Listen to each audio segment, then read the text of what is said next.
إله إلا الله وحده لا شريك له وأشهد أن محمدا عبده ورسوله اللهم صل على سيدنا وحبيبنا ومولانا محمد وعلى آله وصحبه ومن والاه أما بعد رب اشرح لي صدري ويسر لي أمري واحلل عقدة من لساني يفقهوا قولي رب زدنا علما وارزقنا فهما برحمتك يا أرحم الراحمين walhamdulillahi rabbil alamin.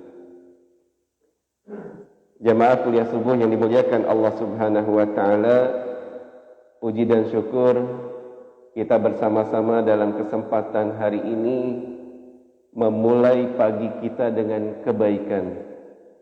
Mudah-mudahan di pertengahan hari ini juga Allah berikan kekuatan untuk kita melakukan kebaikan. Mudah-mudahan di akhir dari setiap hari kita juga diakhiri dengan kebaikan dan kita termasuk orang-orang yang husnul khotimah. Amin ya rabbal alamin. Salawat dan salam tercurah limpah kepada baginda Nabi besar kita Nabi Muhammad sallallahu alaihi wasallam yang senantiasa kita bersolawat kepadanya, dan insyaallah mudah-mudahan kita termasuk umatnya yang mendapatkan syafaatul ujma di yaumil akhir nanti. Amin ya rabbal alamin. Bapak Ibu jamaah sekalian yang dirahmati Allah Subhanahu wa taala, dalam kesempatan lanjutan kajian kitab kita bersama-sama pekan yang lalu mendapatkan penjelasan yang luar biasa tentang keutamaan bertakwa, fadilah bertakwa, kebaikan dari takwa. Semakin kita bertakwa, maka semakin banyak fadilah-fadilah yang didapatkan oleh kita dari Allah Subhanahu wa taala. Diberikan jalan keluar, diberikan rezeki yang tidak disangka-sangka. Ya. Bahkan Bapak Ibu jamaah sekalian, upami orang ningali ulama dulu pesantren, kiai, mereka tidak bekerja kelihatannya, tidak punya bisnis yang hebat gitu, tapi bisa menghidupi keluarganya, bisa menghidupi santrinya, bahkan santri sampai ribuan. Di mana dah? Apa punya jin apa enggak? Saya punya keyakinan bahwa itulah keberkahan yang Allah berikan kepada orang yang bertakwa. Mereka zikirnya, sholat malamnya, menghafal Al-Qur'annya, bahkan kemudian tilawahnya bisa jadi 30 juz satu hari. Dikalikannya santrinya berapa? Luar biasa. Maka Allah berikan keutamaan yang ditujukan kepada mereka-mereka yang semakin bertakwa kepada Allah Subhanahu wa taala, semakin banyak lagi hal-hal yang didapatkan oleh dirinya, keluarganya, usahanya. Jadi jangan sampai kemudian kita untuk mendapatkan panglaris, mendapatkan usaha kita lancar, bisnisnya lancar, hebat, maju, itu justru datang kepada orang-orang yang sebutnya orang pintar, padahal yang diajarkan atau yang dilakukan adalah sebuah syirik. Nggak boleh percaya kepada sesuatu. Tinggal datang kepada Allah Subhanahu wa taala. Nah, insyaallah kita termasuk di dalamnya. Yang mengawali hari sebelum tadi sholat subuh, mungkin sholat malamnya kita. Rata-rata orang-orang yang diberikan oleh Allah Subhanahu wa taala kemudahan, kesuksesan, itu adalah orang-orang yang menghidupkan malamnya. Maka dalam nanti ada penjelasan tentang bab sholat. Kalau manusia itu tahu tentang keutamaan sholat malam, niscaya aku wajibkan. Kalau bagi Rasulullah itu wajib sholat malam itu. Tapi kan sebagai seorang Rasul, sebagai seorang da'i, beliau tidak ingin memberatkan umatnya. silakan kalau bisa sholat malam, alhamdulillah, bagus sekali. Ya. Dan Rasulullah lakukan itu sepanjang hidupnya. Dan banyak sekali yang kemudian mengikuti sunnah Rasulullah seperti itu dan mendapatkan banyak keutamaan-keutamaan. Insya Allah. Bapak Ibu jemaah sekalian dirahmati Allah Subhanahu wa taala, maka Allah pun berfirman, Rasulullah pun mengajak kepada kita semaksimal mungkin, ya. Dalam Quran surat At-Taghabun ayat 16 Allah berfirman, A'udzu billahi minasyaitonir rajim, fattaqullaha mastata'tum. Ya. Maka bertakwalah kamu kepada Allah menurut kesanggupanmu. Ya.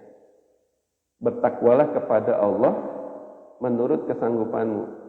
Tapi ulah pengertian naon sakarepna ulah, ya, jangan sampai semaunya, bukan. Kesanggupan itu semaksimal yang kita bisa lakukan. Ya.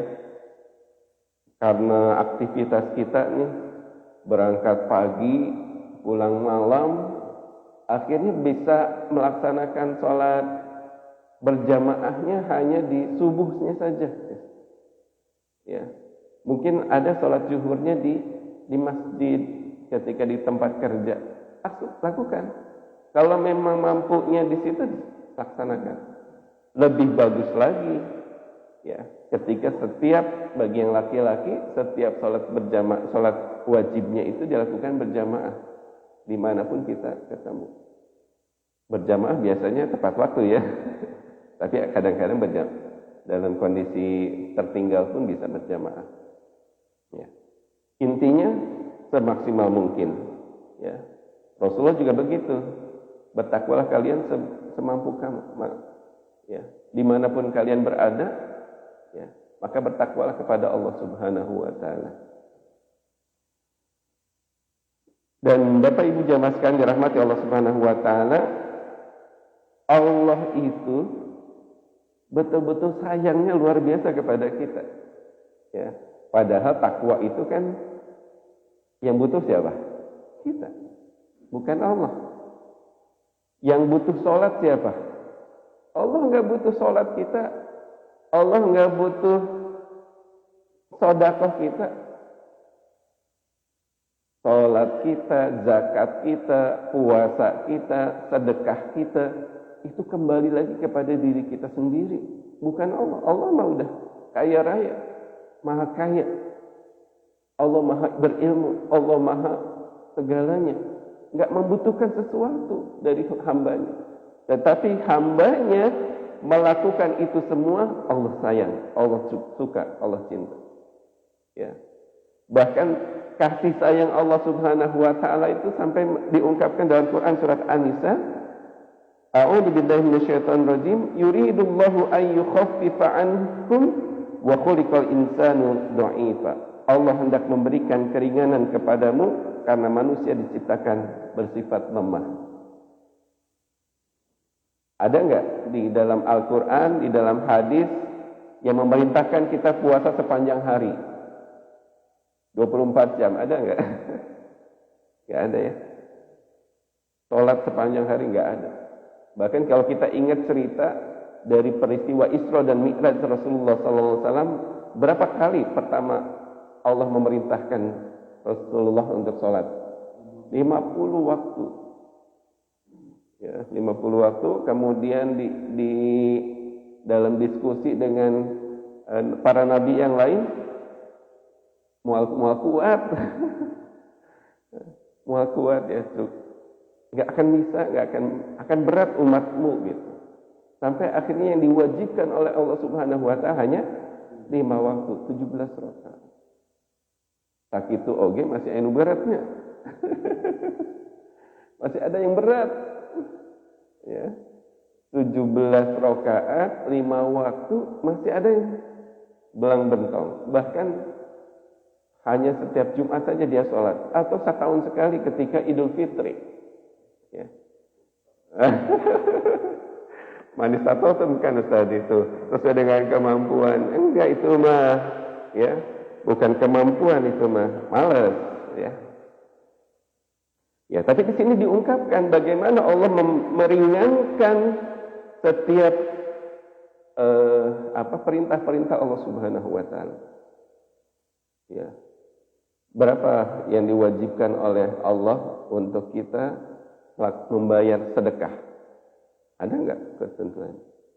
Harus sekian, enggak ya? 2,5% pun itu adalah pengertian dari para ulama ya, untuk kemudian yang wajib disebut dengan zakat. Ya. Kalau bagi yang lebih dari itu silahkan saja. Kemarin seperti kita bahas bagaimana Abu Bakar Siddiq bersedekahnya berapa? Menginfakkan hartanya berapa? Seluruh hartanya beliau infakkan kepada dakwah Rasulullah SAW. Apa yang kau sisakan? Cukup Allah dan Rasulnya. Ya. Gak berkurang, Pak. Tetap beliau luar biasa. Ya. Sudahlah ibadahnya paling jago, paling hebat, paling kuat, ditambah sedekahnya begitu. Ya. Bukan berarti sedikit karena seluruhnya. Ya. Umar bin Khattab setengahnya. Mungkin kalau dikalkulasikan tetap aja. Ya. Lebih tinggi lagi Sayyidina Abu Bakar Siddiq radhiyallahu anhu. Ya. Oleh karena itu Bapak Ibu jamaah sekalian, manis atau semampunya, sekemampuannya. Kalau mampu sedekahnya 1 juta, pula 1.000. Ya. Kan semampunya. Ya. Akhirnya cuma 1.000 gitu. Padahal dia sebenarnya mampu 1 juta itu. Ini ada orang yang sebenarnya kalau lihat kemampuannya, ya, hartanya mungkin hanya untuk makan 1 hari ini saja. Tapi dia berderma, dia menginfakkan hartanya, ya, hampir setengah dari uang yang dibutuhkan dalam 1 hari itu. Tergantung kepada kita nih sekarang manis atau untumnya itu jangan standar semaunya, tapi semaksimal yang bisa kita lakukan. Bapak Ibu jamaah sekalian, saya pernah mendapatkan makna dari tawakal, ya, dari seorang yang bernama Azam, ya. Beliau seorang ulama. Lalu bersama murid-muridnya itu lomba lari, Pak. Lomba lari mengelilingi stadion kurang lebih gitu. Nah, ada muridnya yang lari itu langsung baru berapa langkah udah langsung jalan. Ya. Ada yang 1 putaran. Tapi kemudian selesai 1 putaran jalan selesai aja. Ada yang 2 putaran. Sampai kemudian ulama ini atau gurunya ini masih tetap lari. Masih tetap lari. Murid-muridnya udah selesai, dia masih tetap lari. Sampai muridnya itu kasihan. Pak Kiai udah selesai aja. Pak Kiai udah pucat, Pak Kiai udah. Tapi dia terus berlari. Sampai akhirnya beliau terjatuh dan hampir pingsan. Gitu. Lalu ulama itu mengatakan, inilah yang disebut dengan tawakal, ini yang disebut dengan manistata, sesuai dengan kemampuan semaksimal mungkin. Karena seolah-olah baru jalan udah berhenti. Ya, padahal perintah Allah Subhanahu wa taala-nya, ya, sunnah dari Rasulullah SAW adalah bagaimana sekemampuan kita itu semaksimal mungkin. Kalau kita bisa melakukannya lebih dari yang saat ini, bagus. Ya, hari ini bisa bersedekahnya 10.000, ya, mudah-mudahan azam dalam diri kita, keinginan kita, harapan kita, satu saat saya pengen sedekah saya 1 juta. Satu saat saya ingin sedekah saya 1 miliar. So, ya, itulah seorang yang bertakwa, kecanduan untuk melakukan kebaikan-kebaikan. Al-Ansor tahun ini targetnya 200 anak yatim. Terrealisir, Pak. Alhamdulillah. Selesai nggak 200? Ketua DKM pengennya ini kayaknya kita tahun depan bisa 1.000. Ya, amin ya robbal alamin. Nah yang seperti itu Bapak Ibu jemaah sekalian adalah sesuai dengan kemampuan kita, seikhtiar maksimal kita. Ya. La yukallifullahu nafsan illa wus'aha. Ya, Allah tidak membebani kita itu dengan yang tidak kita mampu memikulnya. Nah, Bapak jamaah sekalian dirahmati Allah Subhanahu wa taala, lalu dalam sebuah hadis ya. Sebuah hadis Rasulullah SAW menerangkan tentang bagaimana ulama-ulama ya berwasiat tentang takwa. Nah, Rasulullah SAW sendiri menerangkan dalam hadisnya, dimaafkan, tidak dianggap salah atas umatku khilaf atau lupa dan perbuatan yang dipaksakan, juga apa yang terlintas di dalam hati selagi mereka tidak mengatakan atau mengamalkan. Ya. Nah, artinya Bapak Ibu jamaah sekalian, manis atau tuntuh, jangan sampai kita kemudian juga berlebihan, ya, memaksakan diri, ya. Tidak makan berhari-hari karena ada, atau tidak tidur, ya, tidak tidur, pengen saking ingin menjadi bertakwanya. Di keterangan hadis yang lain, sahabat Rasulullah itu tidak tidur, pokoknya sepanjang hari sholat aja, ya. Kemudian sepanjang hari dia puasa aja, karena pengen jadi orang yang bertakwa, ya. Sepanjang hidupnya dia tidak menikah, ya, nggak mau urusan dengan wanita, ya. Tidak mau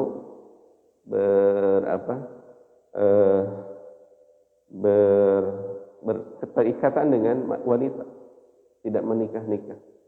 Nah, Rasulullah mengatakan, saya itu ada istirahatnya, saya ada bukanya, saya juga menikah, gitu. Artinya Bapak Ibu jamaah sekalian dirahmati Allah Subhanahu wa taala, Rasulullah sudah mencontohkan kepada umatnya, kepada kita semua, untuk tidak menyiksa diri, menzolimi diri sendiri. Yang namanya tubuh itu butuh istirahat, ya, tidak seperti ini bisa 24 jam, AC bisa 24 jam. Ya, dia tergantung kemampuan listriknya ataupun kekuatan mesinnya. Manusia itu berbeda, ya. Dia butuh istirahat. Ini sebuah peringatan buat kita semua. Nah, berikutnya, di kesempatan yang lalu juga saya sudah sampaikan bagaimana khotib Jumat itu selalu mengingatkan kepada kita, ya ayyuhalladzina amanu taqullaha haqqa tuqatih wa la tamutunna illa wa antum muslimun. Nah, dalam bab ini masih berkaitan bertakwa, ada penjelasan untuk kita mati di dalam Islam. Ya, berusaha untuk mati dalam kondisi sedang Islam, ya. Kenapa? Karena Islam itu Bapak Ibu jamaah sekalian, Allah jelaskan dalam Quran surat Al-Imran ayat 19, A'udzubillahi minasyaitonirrajim, innad dina indallahil Islam. Sesungguhnya agama di sisi Allah adalah Islam. Ustaz, gimana itu umatnya Nabi Adam? Bagaimana itu umatnya Nabi Nuh, Nabi Musa, Nabi Ibrahim? Kan bukan Islam, ya. Bapak Ibu jamaah sekalian dirahmati Allah Subhanahu wa taala, sesungguhnya dari mulai Nabi Adam sampai dengan Nabi Muhammad adalah Islam, ya, agama Islam. Dan di ayat yang lain lebih tegas lagi Allah mengatakan, wa may yabtaghi ghairal islam dinan fala yuqbala minhu wa huwa fil akhirati minal khasirin. Barang siapa mencari agama selain Islam, dia tidak akan diterima, dan di akhirat dia termasuk orang-orang yang merugi. Na'udzubillah, tsumma na'udzubillah min dzalik. Maka Bapak Ibu jamaah sekalian, udah Kita nggak usah cari-cari yang lain. Sudah Islam. Ya, alhamdulillah Allah menganugerahkan kita dari lahir kita sudah Islam. Ya, Bapak pernah nggak melihat testimoni orang yang dari non-Islam menjadi Islam? Kemudian orang yang murtad dari Islam dari Islam ke non-Islam, ya. Murtad itu berarti kan keluar, ya. Pernah nggak mendengar, melihat, menyaksikan? Ada bedanya, ya. Saya melihat orang-orang yang masuk Islam itu rata-rata punya peristiwa, punya sebuah proses yang panjang untuk dia kemudian berubah keyakinannya dari non-muslim menjadi muslim. Ya. Entah ditunjukkan oleh Allah Subhanahu wa taala ayat Al-Qur'an tentang berpisahnya laut yang asin dengan yang pada ini, ya, di daerah mana tah? Daerah Jepang, ya. Daerah itu Atlantik atau mana gitu, ya. Itu pertemuan dua air laut, ya. Yang satu asin, yang satu tawar. Dan seperti ada dinding, gitu. Di dalam Al-Quran ada ayat itu, ya. Masuklah dia ke dalam Islam, ya.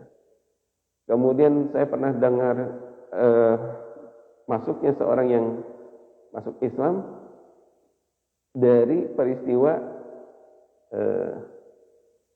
komando. Dalam Islam itu cukup kalimat Allahu Akbar, maka seluruh dunia itu sujud, semua dunia ruku sujud, ya.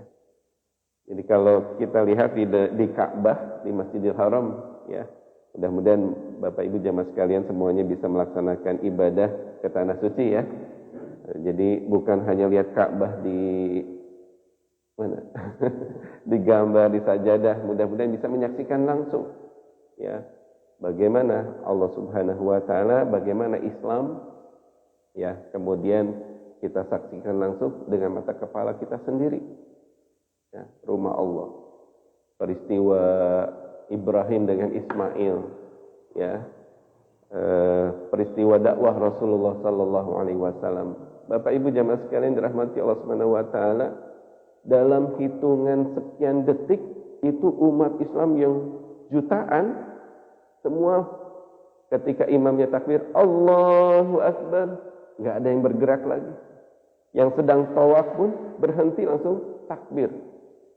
Yang baru datang pun langsung merapikan barisan, ya, takbir, ya, Allah. Dalam jumlah jutaan, ya. Coba rombongan Musola Al-Ansor dipimpin oleh DKM suruh baris berbaris, ya. Baris berbaris, ya. Nggak akan bisa pernah rapih kita baris berbaris, ya, kalau kita kemudian tidak menggunakan kalimat takbir Allahu Akbar ini. Dan dia dapatkan itu menjadi sebuah pelajaran. Kemudian dia masuk Islam, ya. Dalam hitungan detik, satu komando, semua jutaan orang, bahkan sedunia melakukan ibadah. Dan di kita jam berapa azannya subuh tadi? Jam 4:05, ya. Atau 3, ya.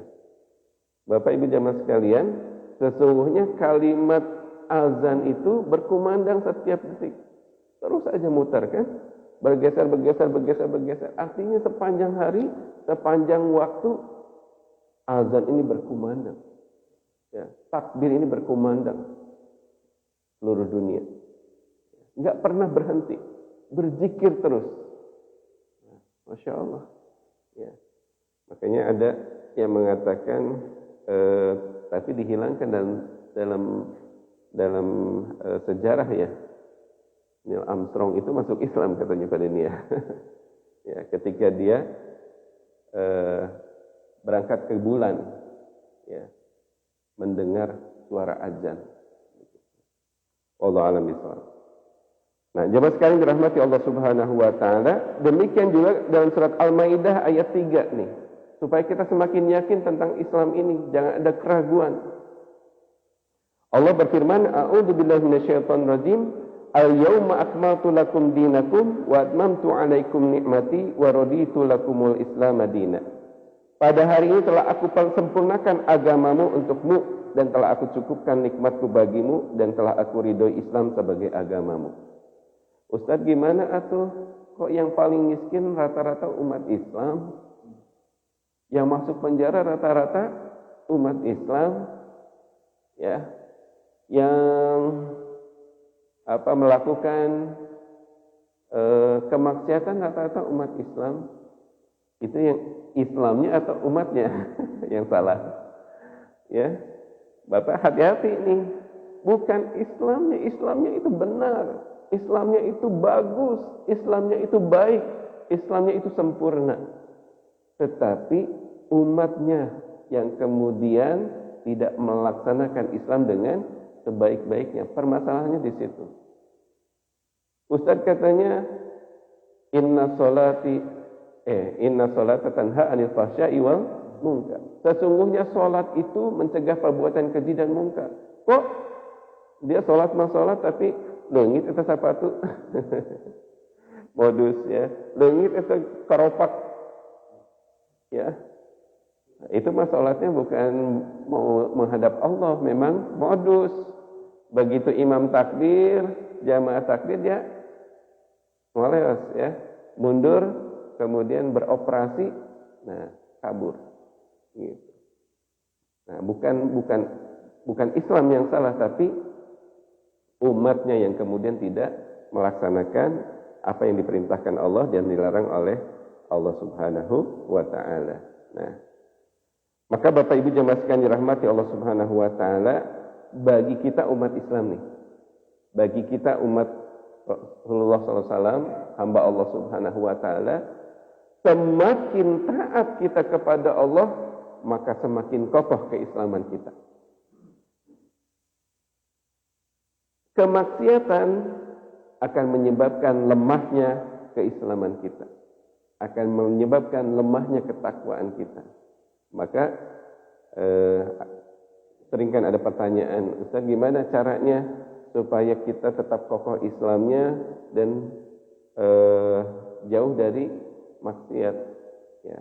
Di samping kita harus terus berdoa kepada Allah Subhanahu wa taala, berikhtiar, thalabul ilmi, berjamaah seperti ini, Pak. Makanya kenapa berjamaah itu berkah? Ya, penting, wajib. Ya. Karena banyak kebaikan-kebaikan, ada yang saling mengingatkan. Ya, jamaah Al-Ansor dilihat assalamualaikum, assalamualaikum. Ada yang kelihatan udah seminggu ini enggak kelihatan hadir. Kira-kira gimana sikap TKM? Ya, ada apa ya? Datang. Kalau Rasulullah tiap hari itu sambil assalamualaikum, assalamualaikum itu dipandangi satu persatu, ya, sahabat-sahabatnya, sampai ketahuan ada yang tidak hadir.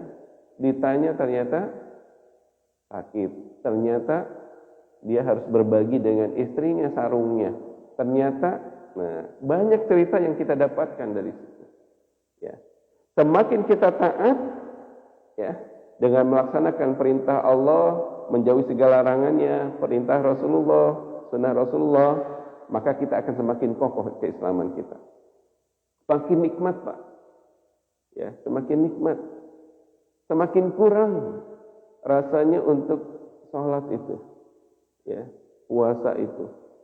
Kalau bisa puasa setiap hari. Kalau bisa setiap sholat subuhnya jadi 4 rakaat, nggak boleh ya, nggak boleh. Saking semangatnya, saking nikmatnya, nggak bisa juga. Ya, tetap harus mengikuti aturan yang disunahkan oleh Rasulullah Sallallahu Alaihi Wasallam.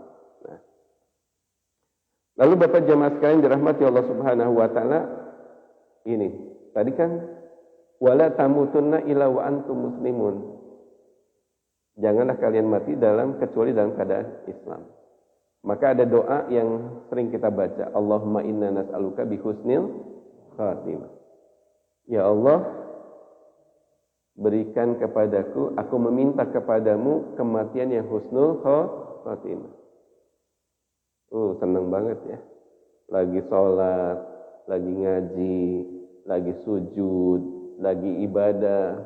Makanya orang yang berangkat umroh dan haji itu kan, kalau dulu sampai Pak Menteri Haji ya, sampai dianterin kan luar biasa, satu kampung. Dan perasaannya itu bisa jadi nggak akan ketemu lagi. Karena orang tua kita dulu tuh cita-citanya adalah mati di sana. Ya, saya berpikir kenapa orang tua dulu itu nunggu tua berangkat haji, berangkat umrohnya. Bukan karena nggak punya uang, saya kira ya. Tapi dia memang niat pengen matinya di sana. Ya. Dulu mah katanya perjalanan bisa 1 tahun atau 3 bulan. 3 bulan naik kapal laut sampai manasiknya pun di kapal laut begitu. Sampai meninggal di kapal laut. Ya, kemudian dikuburnya dicelupkan ke air laut, ke dalam laut. Ya, Masya Allah. Ya, maka Bapak Ibu jamaah sekalian, untuk menjadi husnul khotimah menjadi sebuah cita-cita. Ya, jangan sampai nggak ada dalam benak kita tuh keinginan untuk husnul khotimah. Karena dari situlah kemudian kita bersemangat ya untuk ibadah, ya untuk melakukan kebaikan-kebaikan. Ya. Justru celaka Pak, Bu, kalau ada yang kemudian membiarkan hidupnya dan tidak terobsesi untuk husnul khotimah. Celaka hidupnya. Ya. Aduh, orang yang memohon husnul khotimah itu telah mematahkan tulang belakangku, kata setan. Ya. Celaka kapan ia mau membangga-banggakan amalannya, aku khawatir ia telah mengetahui budayaku. Jadi setan itu Pak, ngarepinnya setiap pagi dan sore itu laporan kepada rajanya gitu. Berapa yang dia sesatkan? Berapa yang dia ajak untuk maksiat? Itu setiap hari kerjaannya begitu. Tugasnya untuk menyesatkan manusia. Ya. Nah, maka orang yang husnul khotimah itu setan berat. Ya. Dia sampai mengatakan orang yang memohon husnul khotimah itu telah mematahkan tulang belakangku. Kalau tulang belakang sudah patah, tuh nggak bisa berdiri, nggak bisa jalan, nggak bisa beraktivitas. Ya.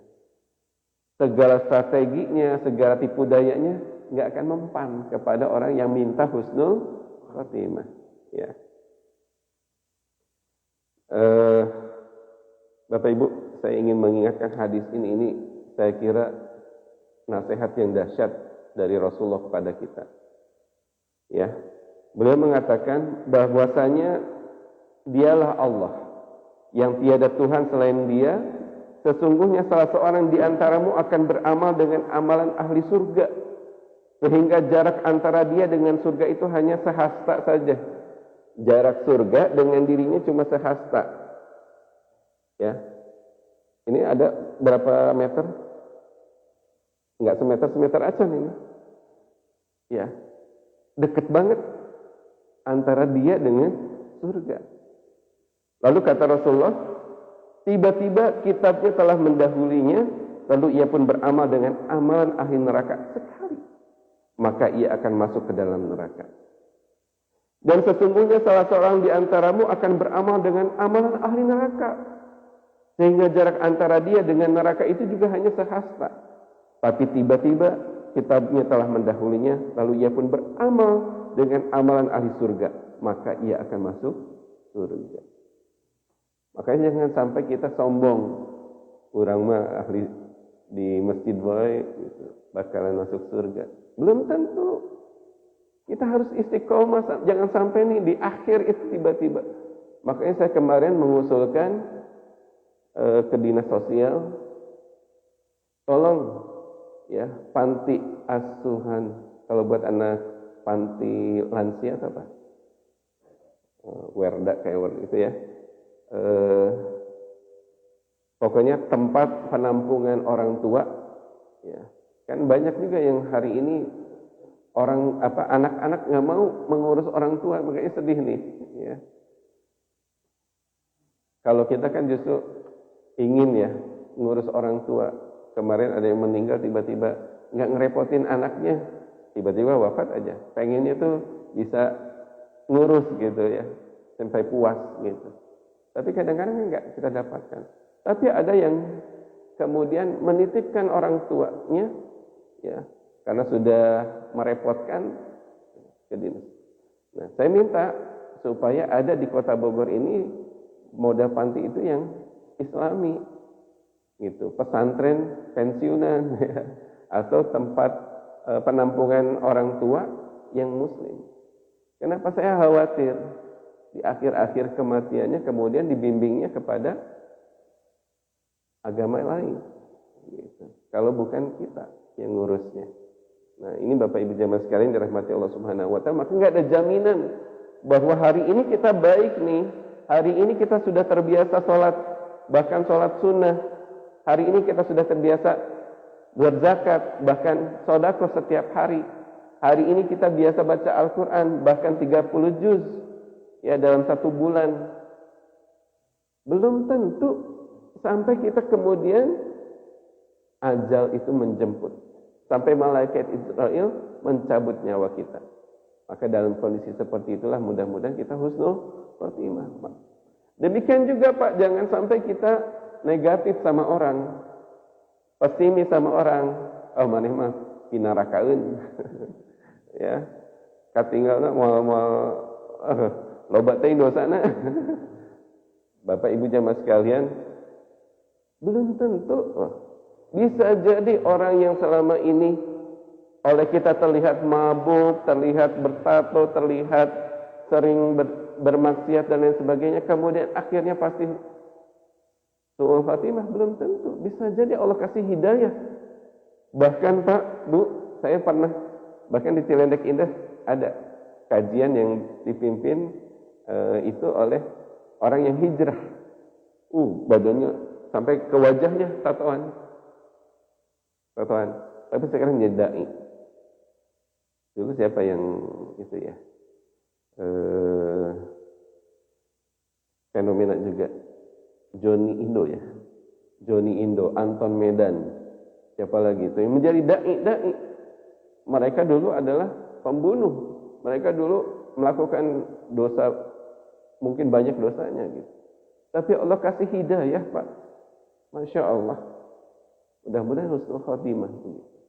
Ya.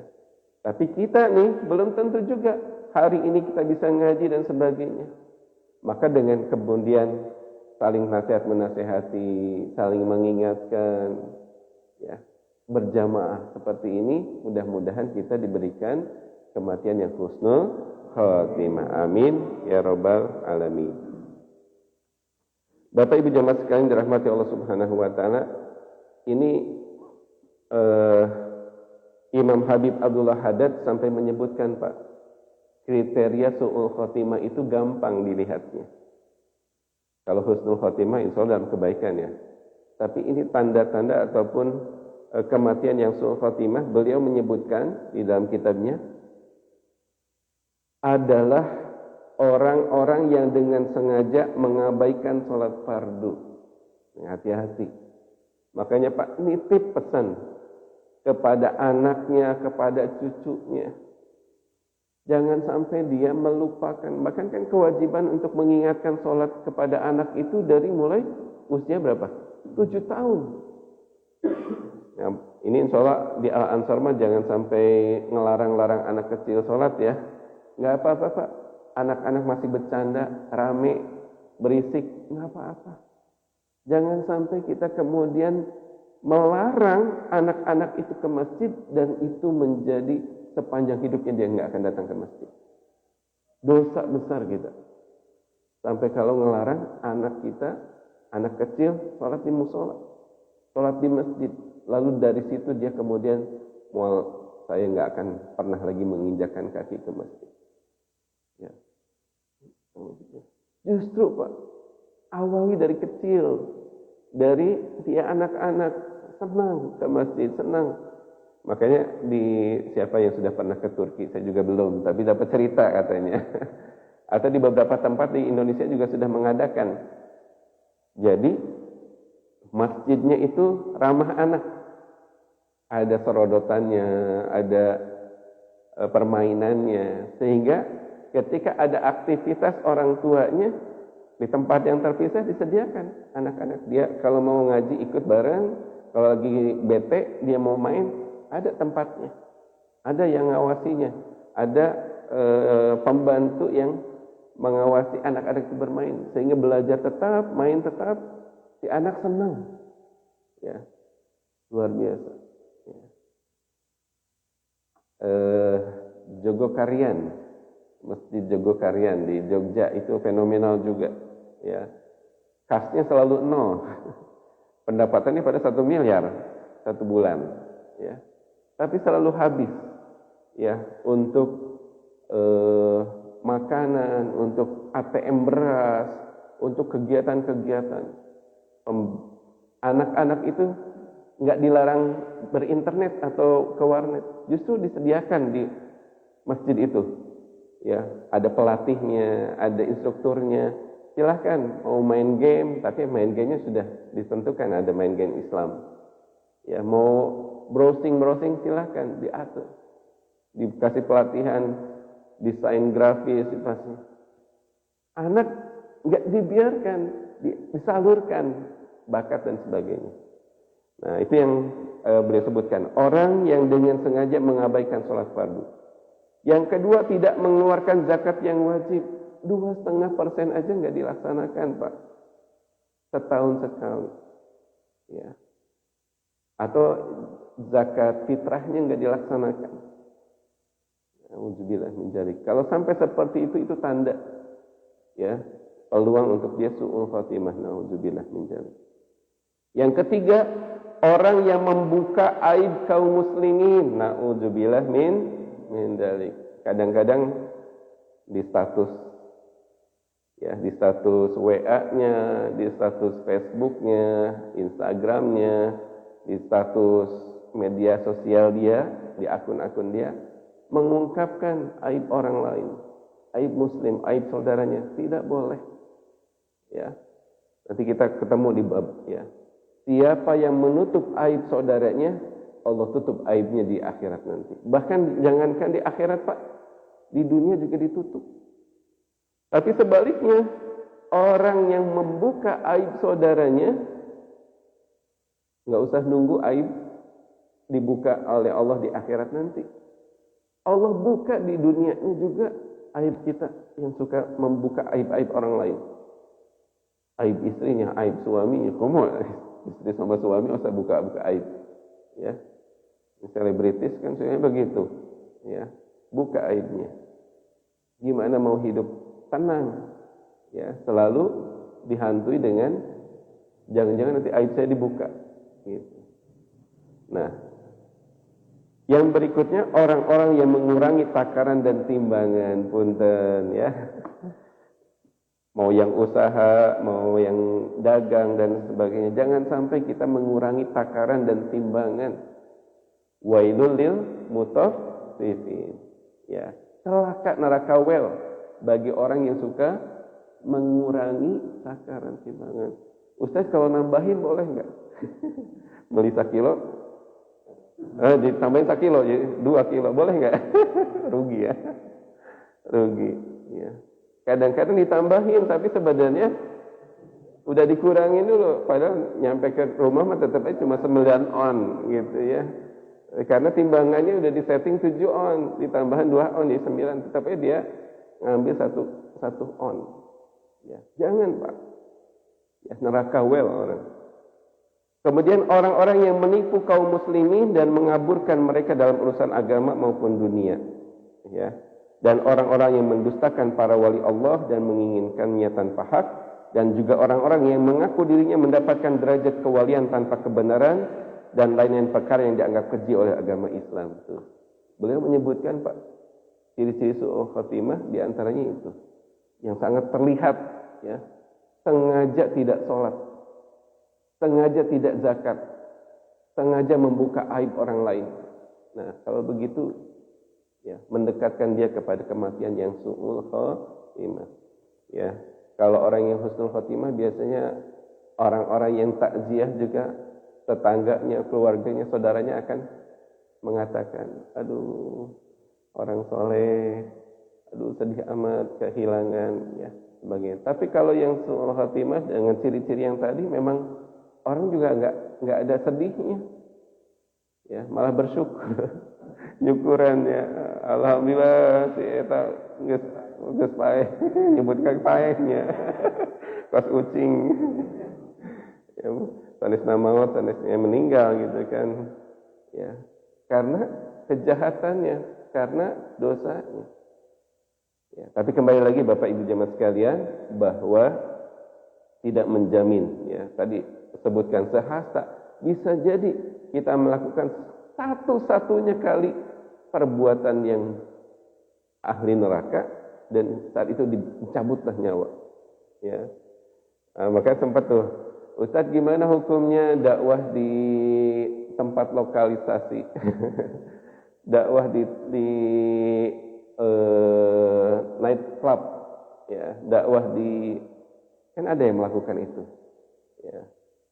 ya tetap saja kalau bukan perintah, kalau bukan bareng-bareng berjamaah, jangan sampai begitu, ya karena nanti fitnahnya besar, ya fitnahnya besar.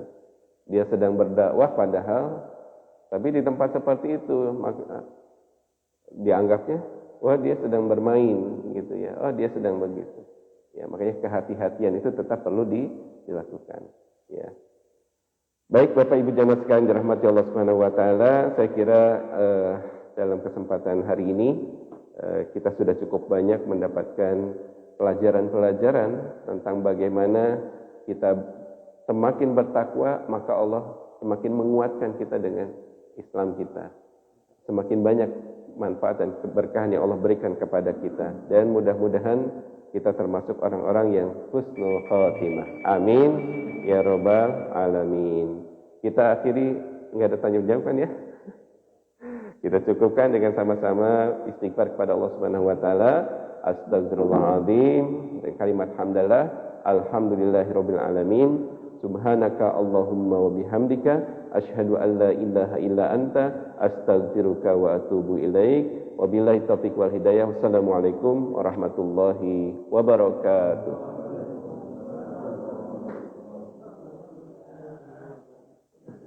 Sallallahu